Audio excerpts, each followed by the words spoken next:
பொதுவாகவே மரணம் என்பது பலருக்கும் இன்னமும் ஒரு புரியாத புதிர்தான். ஒருவர் திடீரென இறந்த பிறகு உடலில் இருக்கும் ஆன்மா என்ன செய்யும், எங்கு செல்லும் என்பது காலம் காலமாக மனிதர்களுக்கு தொடரும் ஒரு மர்மமாகவே உள்ளது. இந்த மர்மத்திற்கு விடையாகத்தான் மகாவிஷ்ணு கருடனிடம் ஒரு மனிதனின் உயிர் பிரிந்த பிறகு அவனது ஆன்மா என்ன செய்யும், எங்கு செல்லும் என்பது பற்றி கருட புராணத்தில் கூறியுள்ளார். அதன்படி ஒரு ஆன்மா உடலை விட்டு பிரிந்த பிறகு யமலோகத்திற்கு செல்ல வேண்டும் என்றும் கடக்க வேண்டிய 16 நகரங்களைப் பற்றியும் விரிவாக கூறியுள்ளார். வாருங்கள், நாம் இந்த வீடியோவில் கருட புராணத்தின் வழியே நமது ஆன்மாவின் புதிய பயணத்தின் அந்த 16 நகரங்களை பற்றி தெரிந்து கொள்வோம்.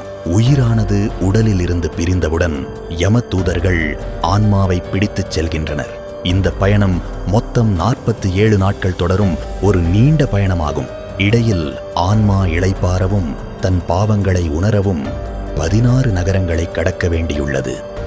அந்த 16 நகரங்களின் முதல் நிறுத்தம் யாம்யம். இங்கு சென்றவுடன் ஆன்மா தன் வாழ்நாளில் செய்த செயல்களை நினைத்து முதலில் வருந்தத் தொடங்கும். இரண்டாவது நிறுத்தம் சௌரிபுரம். இந்த நகரத்தை ஆளும் மன்னன் பெயர் சௌரி. இங்கு ஆன்மா தனது உறவினர்கள் செய்யும் சடங்குகளுக்காக காத்திருக்கும். அதன் பிறகு மூன்றாவது நிறுத்தம் நகேந்திர பவனம். இது அதிபயங்கரமான காடுகளைக் கொண்ட பகுதியாகும். இங்கு பாம்புகளின் பயம் ஆன்மாவை தொடர்ந்து கொண்டே வரும். நான்காவது நகரம் கந்தர்வம். இங்கு ஆன்மா தனது தாகத்தை தணிக்க முயற்சிக்கும். ஆனால் ஒருவர் வாழ்க்கையில் நிறைய பாவங்கள் செய்திருந்தால் இந்நகரத்தில் நீர் கிடைப்பது கடினமாக இருக்கும். ஐந்தாவது நகரம் சைலாந்தம். இது அதிகம் மலைகள் நிறைந்த பகுதியாகும். இங்கு கற்களும் முற்களும் ஆன்மாவின் பாதையை மேலும் கடினமாக்கிக் கொண்டே இருக்கும். ஆறாவது நகரம் குரூரபுரம். இது பெயருக்கேற்றாற் போல மிகவும் கொடூரமான நகராகும். இங்கு ஆன்மா கடும் குளிரால் வாட்டப்படும். அடுத்த 7வது நகரம் விசித்திர பவனம். இங்கு ஆன்மாதான் செய்த விசித்திரமான பாவங்களுக்கு ஏற்ப பல விசித்திரமான காட்சிகளைக் காணும். 8வது நகரம் பஹ்வாபதம். இங்கு ஆன்மாவைச் சுற்றியுள்ள சூழல் மிகவும் அச்சுறுத்தலாக மாறும். யாருமற்ற தனிமையை இங்கு ஆன்மா உணர ஆரம்பிக்கும். 9வது நகரம் துக்கதம். இது ஒரு தீராத துக்கமும் அழுகையும் நிறைந்த நகரம்.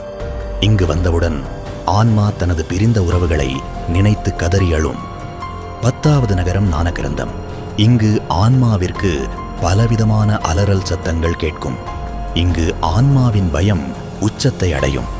11வது நகரம் சுதப்தம். கொதிக்கும் வெயில் மற்றும் நெருப்பு பிழம்புகள் அதிகம் நிறைந்த பகுதியாகும். இங்கு ஆன்மாவின் உடல் சுட்டெரிக்கும் வெயிலால் வாட்டியெடுக்கப்படும். 12வது நகரத்தின் பெயர் ரௌத்ரம். யமனின் கோபமான ரூபத்தை ஆன்மா உணரத் தொடங்கும் இடம். அதன் மனதில் யமன் மீதான பயம் உருவாக தொடங்கும். 13வது நகரம் பயோவர்ஷனம். எங்கு திரும்பினாலும் இரத்தமும் சீழும் மழையாக பொழியும் ஒரு அருவருப்பான தலம் இதுவாகும். 14வது நகரம் சீதாட்டியம். தாங்க முடியாத பனி மற்றும் உறைபனி நிறைந்த நகரம்தான் சீதாட்டியம். இந்த ஆன்மா தாங்க முடியாத குளிரால் சித்திரவதைக்குள்ளாகும். 15வது நகரத்தின் பெயர் பகுபாதிதி. ஆன்மா பலவிதமான துன்பங்களுக்கு ஆளாகி சோர்வின் விளிம்பிற்கு செல்லும் இடம் இதுதான். இந்த நகரத்திற்கு வரும் வேளையில் உறவுகளின் தேவையை நன்கு அறிந்து கொள்ளும். மேற்கண்ட அனைத்து நகரங்களையும் கடந்த பின்னர் 16வது நகரமான யமபவனம் என்னும் நகரத்தினை ஆன்மா அடையும். இதுவே அதன் இறுதி நகரமாகும். இங்குதான் தர்மராஜாவான யமதர்மராஜன் வீற்றிருப்பார். மேலும் இந்த 16 நகரங்களை கடக்கும் வழியில் வைதரிணி என்ற பயங்கரமான நதி குறுக்கிடும். புண்ணியம் செய்தவர்கள் பசுவின் வாலினை பிடித்து இந்நதியை எளிதாக கடப்பார்கள். ஆனால் பாவம் செய்தவர்கள் அந்நதியின் இரத்த வெள்ளத்தில் தத்தளிக்க வேண்டியிருக்கும். இந்த 16 நகரங்களை கடந்த பிறகு ஆன்மா யமனின் நீதிமன்றத்தில் நிறுத்தப்படுகிறது.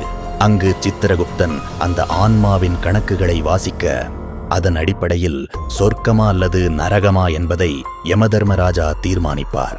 கருட புராணம் கூறும் இந்த பயணங்கள் மனிதன் வாழும் காலத்திலேயே தன் வாழ்நாளில் அறநெறியுடன் வாழ வேண்டும் என்பதையே வலியுறுத்துகிறது. மேலும் யமலோகத்தில் அளிக்கப்படும் தண்டனைகள் பற்றி அடுத்த வீடியோவில் தெரிந்து கொள்வோம். இது போன்ற வீடியோக்களை தொடர்ந்து காண கரு நிழல் சேனலை சப்ஸ்கிரைப் செய்து கொள்ளவும்.